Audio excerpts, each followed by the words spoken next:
Boleh. Okey. Untuk soalan satu, apa pandangan Ustaz tentang konsep alam dalam Islam? Banyak lebih Al-Quran. Terima kasih di atas soalan. Bagi pandangan Ustaz, konsep alam dalam Islam ni adalah alam ni adalah makhluk. Makhluk, maksudnya alam ni sebagaimana makhluk lain lah. Alam ini sebagai tempat untuk manusia beribadat. Jadi kalau tidak ada alam, jadi macam mana manusia beribadat dan beramal. Jadi konsep alam ni konsep yang dijadikan oleh Allah Subhanahu Wa Taala.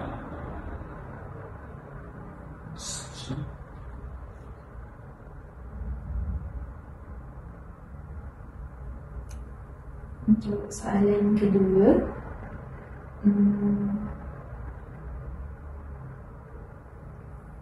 bagaimana alam ni boleh jadi satu bentuk ibadah?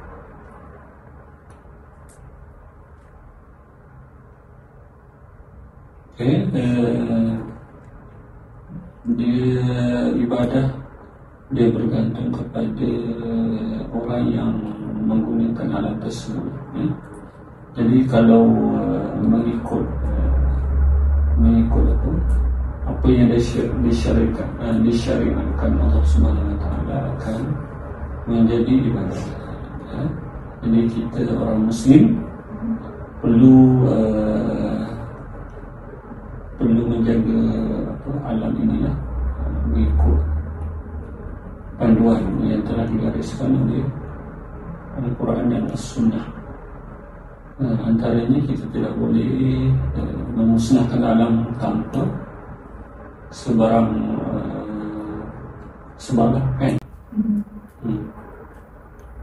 Dan kita membina bangunan pun ikut keperluan semasa.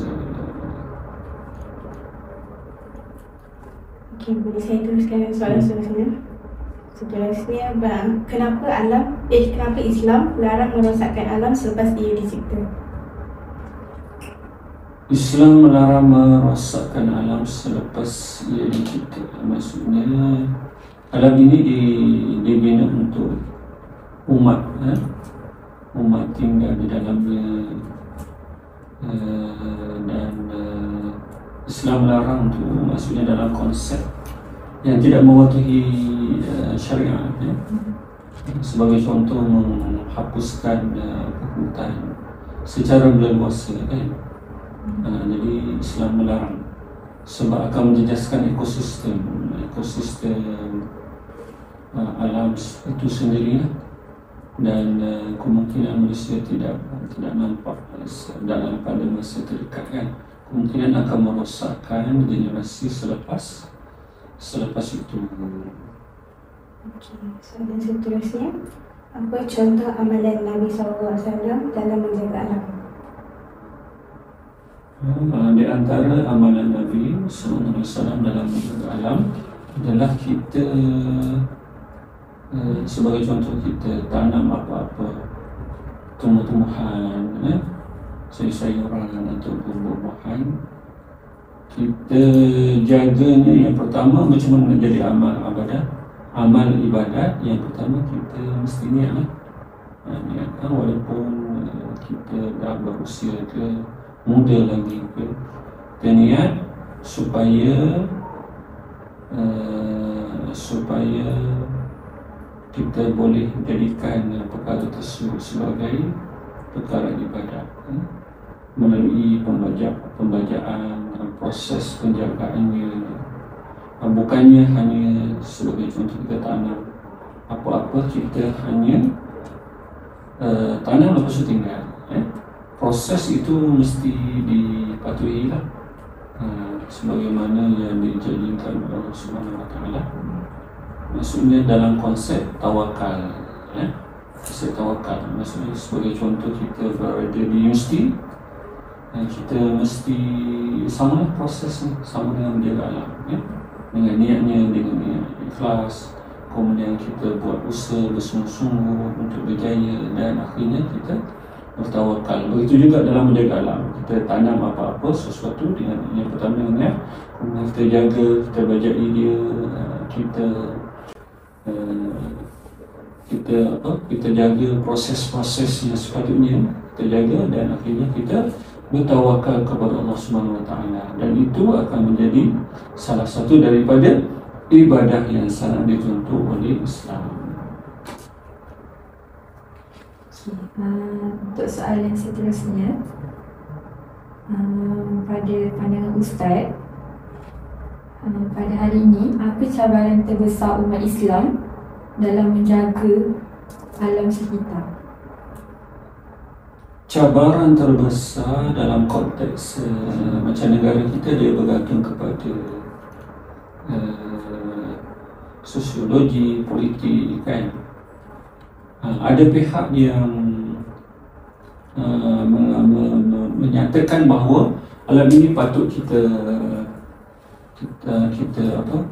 tebas, kita langgar, kan, demi kepada pembangunan. Ada pihak lain yang mengatakan bahawa kita perlu jaga alam ini supaya alam ini tetap teguh macam biasa, demi untuk ekosistem sebagai ekosistem, dan masa depan anak cucu lah, ya. Seterusnya,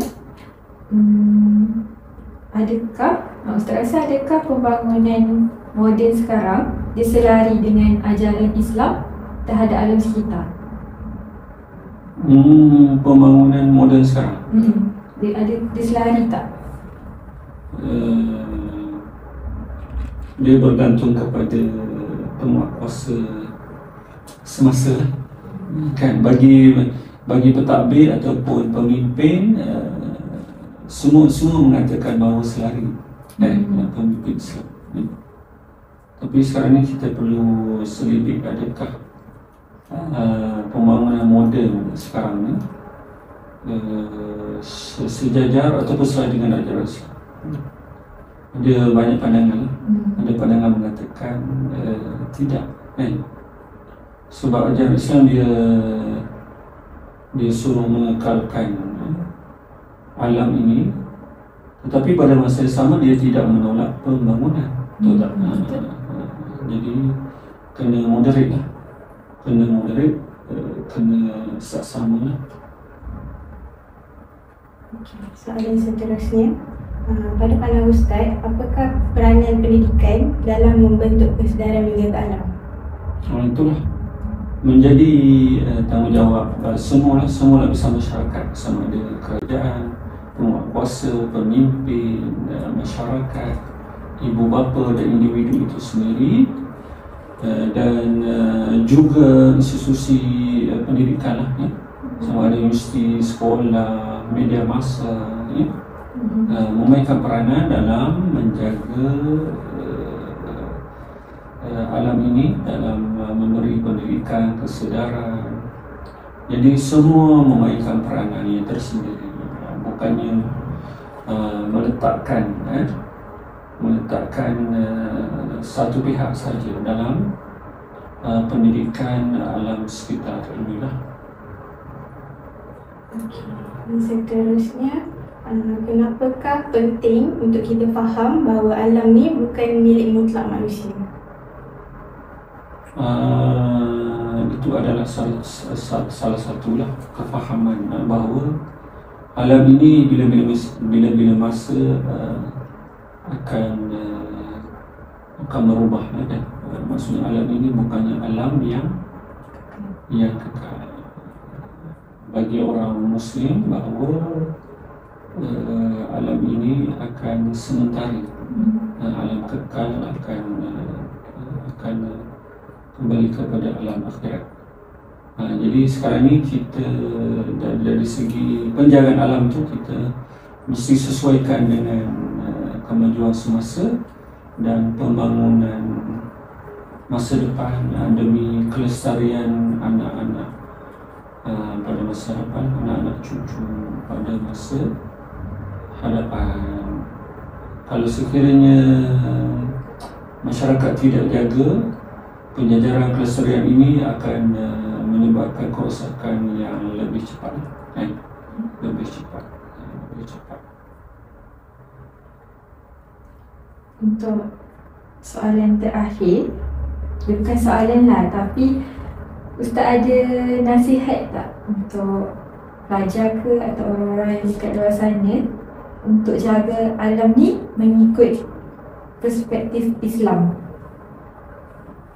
Islam tidak menolak pembangunan, tapi pada masa yang sama penjagaan alam ni dia bergantung sepenuhnya kepada penguatkuasa lah.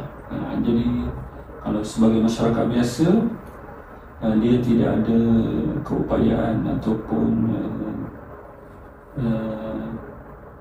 pengaruh yang kuat untuk merosakkan alam. Tapi mereka memainkan peranan yang penting juga.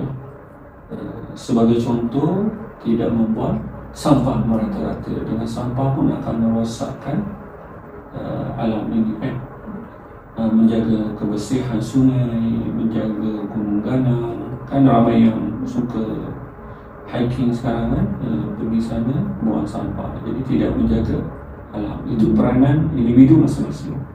Dan masyarakat pada masa yang sama kena saling nasihat, menasihati. Dan bagi kerajaan boleh mewartakan undang-undang ataupun warta tertentu terhadap keprihatinan kelestarian alam ini, supaya alam ini terus lestari dan mapan pada masa ini dan pada masa hadapan. Jadi tamatlah sesi tengbual kita. Terima kasih Ustaz untuk masa yang diluangkan dan pendapat Ustaz. Terima kasih.